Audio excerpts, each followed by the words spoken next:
ರಾಯಚೂರಿನಲ್ಲಿ ಮಿತಿ ಮೀರಿದೆ ಅಕ್ರಮ ಮರಳು ದಂಧೆ. ಮರಳು ಸಾಗಾಟಕ್ಕೆ ಅನುಮತಿಸುವಂತೆ ಶಾಸಕಿ ಕರಿಯಮ್ಮಗೆ ಬೆದರಿಕೆ. ಶಾಸಕಿ ಮನೆ ಒಳಗೆ ನುಗ್ಗಿ ಟಿಪ್ಪರ್ ಮಾಲೀಕರಿಂದ ಧಮಕಿ ಹಾಕಲಾಗಿದೆ.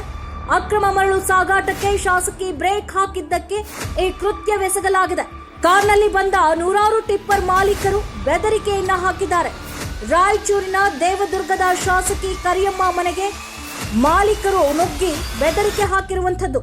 ಇದೀಗ ರಾಯಚೂರಿನ ದೇವದುರ್ಗದ ಶಾಸಕಿ ಕರಿಯಮ್ಮ ದೂರು ನೀಡಿದ್ದಾರೆ ಈ ಕುರಿತಂತೆ. ಹೌದು ವೀಕ್ಷಕರೇ, ಈಗೇನು ನೀವು ದೃಶ್ಯಾವಳಿಗಳಲ್ಲಿ ಗಮನಿಸ್ತಾ ಇದ್ದೀರಿ, ಇದು ಅಕ್ರಮ ಮರಳು ಸಾಗಾಟಕ್ಕೆ ಅನುಮತಿ ಕೊಡಬೇಕು ಎಂದು ಶಾಸಕಿ ಮನೆಗೆ ಟಿಪ್ಪರ್ ಮಾಲೀಕರು ನುಗ್ಗಿದ ದೃಶ್ಯವಿದು. ದೇವದುರ್ಗದ ಕೃಷ್ಣಾ ನದಿ ಪಾತ್ರದಲ್ಲಿ ಅಕ್ರಮ ಮರಳು ಸಾಗಾಣಿಕೆ ದಿನದಿಂದ ದಿನಕ್ಕೆ ಹೆಚ್ಚಾಗ್ತಾ ಇದೆ. ಹೀಗಾಗಿ ಶಾಸಕಿ ಕರಿಯಮ್ಮ ನಾಯಕ್ ಇದಕ್ಕೆ ಬ್ರೇಕ್ ಹಾಕಿದ್ದಾರೆ. ಹೀಗಾಗಿ ಅಕ್ರಮ ಮರಳು ದಂಧೆಕೋರರ ಕಣ್ಣು ಕೆಂಪಾಗಿದೆ. ಅಕ್ರಮ ಮರಳು ದಂಧೆಕೋರರು ಸಡನ್ ಆಗಿ ಶಾಸಕಿ ಮನೆಗೆ ನುಗ್ಗಿ ಜೀವ ಬೆದರಿಕೆ ಹಾಕಿದ್ದಾರೆ ಎನ್ನಲಾಗ್ತಿದೆ.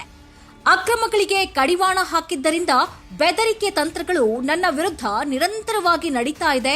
ಮರಳು ದಂಧೆಕೋರರಾದ ಶ್ರೀನಿವಾಸ್ ನೇತೃತ್ವದಲ್ಲಿ ನೂರಾರು ವಾಹನಗಳು ನಮ್ಮ ಮನೆ ಬಳಿ ಬಂದು ಜಮಾವಣೆಯಾಗಿದ್ವು. ಅವರು ನಾವು ಅಕ್ರಮ ಮರಳು ಸಾಗಾಣಿಕೆ ಮಾಡ್ತೀವಿ, ಅದಕ್ಕೆ ಅಡ್ಡಿ ಪಡಿಸಬೇಡಿ, ಬಂದ್ರೆ ಹುಷಾರ್ ಎನ್ನುವಂತೆ ಅವರು ನನ್ನ ವಿರುದ್ಧ ವರ್ತನೆಯನ್ನ ತೋರಿಸಿದ್ದಾರೆ ಎಂದು ಶಾಸಕಿ ಕರಿಯಮ್ಮ ಹೇಳಿಕೆಯನ್ನ ಕೊಟ್ಟಿದ್ದಾರೆ. ಈ ಕುರಿತಂತೆ ದೇವದುರ್ಗ ಪೊಲೀಸ್ ಠಾಣೆಯಲ್ಲಿ 60 ಜನರ ವಿರುದ್ಧ ಕೊಲೆ ಬೆದರಿಕೆ ಪ್ರಕರಣ ಕೂಡ ದಾಖಲಿಸಿದ್ದಾರೆ.